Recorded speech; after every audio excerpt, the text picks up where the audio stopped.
우리가 이별을 통보할 때는 예의라는 게 있었고 매너라는 게 있었고 좀 얼굴을 맞대고 이제 더 이상 만나지 못할 것 같다, 그리고 울고 헤어지고 그런 과정을 거치는 게 과거의 사랑이었다면, 지금부터 이 스토킹 처벌법에 의한 그 이후의 사랑부터는 그렇게 대면하지 않는 비대면 사랑이고 비대면 이별이 될 가능성이 대단히 높아졌습니다. 말 걸고 어떤 전화번호 따고 하던 이런 행위들, 이제는 전부 다 스토킹 행위가 될 수가 있습니다.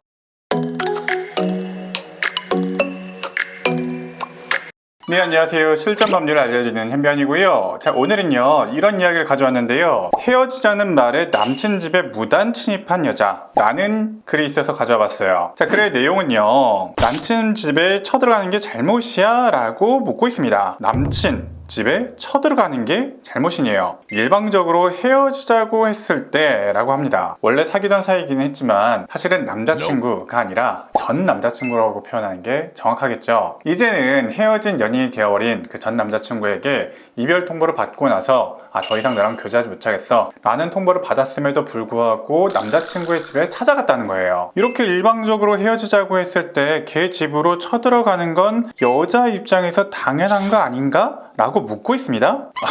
가서 말리고 얘기하고 빌든 다리 붙잡든 뭐라도 해야 되는 게 정상 아니야? 라고 묻고 있죠. 어떤 사랑에 대한 열정이 있는 친구고 열망이 있는 친구예요. 그런데 사실 요즘 세상이 어떻습니까? 예전과 좀 많이 다릅니다. 물론 저희 때만 하더라도 뭐 진짜 울고불고 자취방 쫓아가고 진짜 집 앞에서 기다리고 이런 행위들이 좀 허다했어요. 젊은 날의 어떤 추억 같은 낭만 같은 거였다면 요즘에는 조금 상황이 좀 달라졌어요. 자, 그래서 사람들이 이렇게 얘기했던 것 같아요. 마치 차이고 남친 집에 쳐들어가는 게 비정상인인 마냥 얘기한 사람들이 보여서 당황스럽대요. 나이살 먹은 꼰대들만 가득해서 그런가? 그런 마인드니까 차이고 혼자 방에서 질질 짜고만 있지 라고 하는데, 질질 짜고만 있어야 되는 거 아닌가? 어떻게 해야 되죠? 그럼 차이고 응 알았어 이래야 되냐? 문자폭탄이든 전화폭탄이든 이런 거 다 그만큼 붙잡고 싶으니까 하는 거고 이게 나쁜 건 아니지 라고 글을 남겨주셨습니다. 댓글 반응을 보면요, 무언가 잘못인지 아닌지 알고 싶으면 반대의 경우로 생각해봐라. 여친이 헤어지자고 했는데 여친 자취방 쳐들어가는 남친, 데이트 폭력에서 많이 보던 시나리오다, 이렇게 댓글이 남겨졌어요. 사실 아까도 말씀드렸지만 저희 나이 때, 대학생, 고등학생 때 어떤 사랑의 열정이 있었을 때, 또 길 가다가 이상형이 있을 때 쫓아가서 번호도 물어보고 이러던 것들이 많은 추억이 좀 있죠. 자, 그런데요 이제는요 이렇게 남친 집에 쫓아가거나 교제를 더 이상 하지 않겠다라고 선언했음에도 불구하고 자꾸 이렇게 문자 보내고 전화 보내고 집착하고 매달리고 바지가랑이 잡아당기고 심지어 집에 쫓아가고 어떤 집 안까지 침입하고 그런 행동이 발생하게 되면은 이거는 스토킹이에요. 아니 변호사님, 이게 무슨 스토킹입니까? 이거 사랑 아닙니까?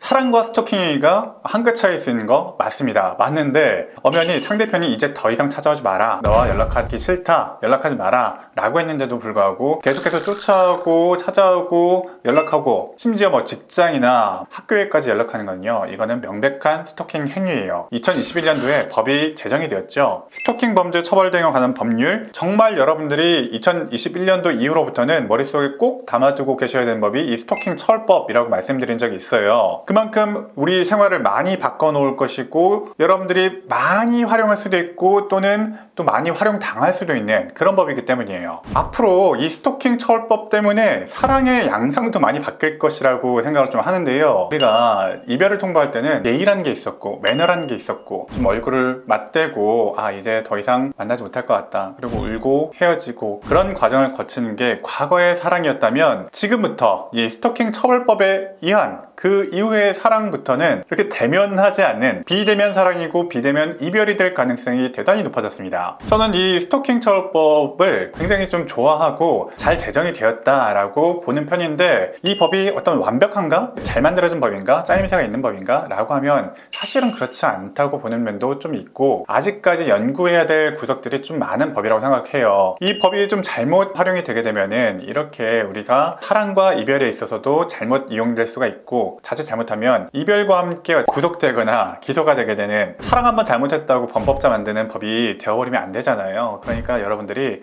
어느 정도는 이 법을 좀 알고 계시면 좋을 것 같아요. 자, 왜 그럴까? 하여튼 기본기를 좀 살펴보면요, 이 법이 기본적으로 막고자 하는 거는요, 뭐 사랑이 아니죠, 이별도 아니죠. 다만 스토킹 행위입니다. 근데 이 스토킹 행위가 상당히 좀 포괄적으로 규정이 되어 있어요. 자, 스토킹 행위란 상대방의 의사에 반하여, 이 상대방 의사에 반한다는 요건이 굉장히 중요합니다. 실무적으로는 상대방 의사에 반하였는지 아닌지에 대한 입증이 굉장히 중요해요. 또 정당한 이유 없이 상대방 또는 그의 동거인, 가족에 대해서 어떠한 스토킹 행위를 한 경우에, 그래서 상대방에게 불안감 또는 공포심을 일으킨 경우에 이 스토킹 행위에 해당하고 스토킹 행위 처벌법에 따라서 처벌될 수 있는 행위다, 이렇게 보고 있는 거예요. 자, 근데 여기서 말하는 스토킹 행위가요, 상당히 포괄적이에요. 실제로 이 법이 막고자 하는 스토킹 행위 자체가 어떻게 규정할 수가 없는 그런 포괄적인 행위들이었잖아요. 우편물을 보내는 행위, 뭐 전자 메일을 보내는 행위, 카카오톡을 하는 행위, 뭐 그런 것들이 그냥 사소해 보일 수 있지만 당하는 사람 입장에서는 굉장히 고통스럽고 불안하게 만들 수밖에 없던 그런 행위였단 말이죠. 그런 행위 자체를 막고자 한 법이었기 때문에 법 자체가 이렇게 포괄적으로 만들어질 수밖에 없었습니다. 그렇기 때문에 반대로 이렇게 포괄적인 요소 때문에 악용될 소지도 굉장히 좀 많았었죠. 자, 내용을 보면 접근하는 거 또는 따라다니거나 진로를 막아서는 행위, 우리 뭐 소시적에 예쁜 이성을 길 가다 만나서 진짜 지금 아니면 안 되겠다, 진짜 쫓아가서 말 걸고 어떤 전화번호 따고 하던 이런 행위들, 이제는 전부 다 스토킹 행위가 될 수가 있습니다. 정말 사랑과 스토킹 행위가 한 끗 차이가 되어버렸죠. 또 주거, 직장, 학교, 그 밖에 일상적으로 생활한 장소에서 기다리거나 지켜보는 행위, 이거는 상당히 좀 소름 돋을 수가 있죠. 과거에도 지켜보는 행위, 이런 것들은 좀 보기 좋은 행위들은 아니었죠. 또 다음이 요즘에 많이 문제가 되는 것들인데요, 이게 정말 좀 중요할 수가 있어요. 우편, 전화, 팩스 또는 정보통신망을 이용하여 물건이나 글말부, 음향, 그림, 영상, 화상을 도달하게 하는 행위인데요, 이게 요즘 뭐 카카오톡, 이메일, 음성 메시지, 뭐 기프티콘 이런 것까지 전체적으로 포괄적으로 이거에 포함될 수 있다라는 게 최근 수사나 실무의 트렌드예요. 어떤 방식으로 도달하게 할 거냐, 어디까지 스토킹 행위로 볼 거냐, 이것에 대해서는 판례가 아직 균일하게 형성이 되진 않았는데 구성은 할 수 있다는 게 대단히 좀 중요하죠. 예를 들어서 우리가 옛날에 메모지 같은 거를 상대편 뭐 사물함에 넣는다거나 집에 찾아가 가지고 돌 하나씩 던져가지고 그 창문에 탕탕탕 하게 한다거나, 그런 것들 다 이제 스토킹 행위라는 겁니다. 너무 옛날인가? 직접 또는 제3자를 통해서 물건을 도달하게 하거나 주거나 그 근처에 물건을 둔 행위, 이것들도 전부 다 스토킹 행위가 될 수가 있어요. 오물을 던져 넣는다거나 아니면은 위협이 될 만한 동물의 사체라던가 이런 걸 놓는 거를 막기 위한 그런 취지이긴 한데, 그걸 넘어서 사랑의 선물을 갖다 놓는다거나 이별의 징표들을 갖다 놓는다거나 하는 것도 여기서 말하는 물건을 두는 행위에 해당할 수가 있기 때문에 이 역시도 스토킹 처벌법에 반할 수가 있죠. 인근에 뭐 물건을 훼손한다거나 하는 행위도 당연히 포괄적으로 포함이 되어 있습니다. 자, 이렇게 보면요, 스토킹 행위로 규정되어 있는 게 상당히 좀 포괄적이고, 우리가 사랑과 이별을 겪으면서 겪는 우리가 흔히 하는 행위들과 상당히 좀 유사점이 있다는 것을 알 수가 있습니다. 그렇기 때문에 상대편이 만약에 나의 의사에 반해서 반복적으로 이런 행위를 하게 되면은 스토킹 처벌법으로 신고를 한다거나 고소를 한다거나 하는 경우가 있을 수가 있고, 또 반대로 내가 악한 마음을 먹고 상대편을 괴롭히려고 이렇게 하는 건 아닌데 갑작스럽게 스토킹 처벌법으로 신고를 한다거나 고소를 한다거나 하는 상황이 분명 발생할 수가 있어요. 또 악의적으로 내가 이별을 하면서 상대편이 나를 매몰차게 헤어짐에 이르게 했기 때문에 그거에 좀 악감정을 갖고, 사랑이라는 게 교제하는 기간 동안에 여러 가지 일이 있잖아요. 그 여러 가지 일 중에 한 단면을 잘라서 이거 스토킹이었어 라고 하면서 공격하는 경우도 분명히 있습니다. 근데 진짜로 헤어지는 마당에 있어서는 따질 게 아니죠. 이런 걸 저런 걸 다 긁어모아가지고 신고를 하는 경우도 분명히 있다는 겁니다. 그런 경우에 방어하는 난이도가 훨씬 더 좀 올라가는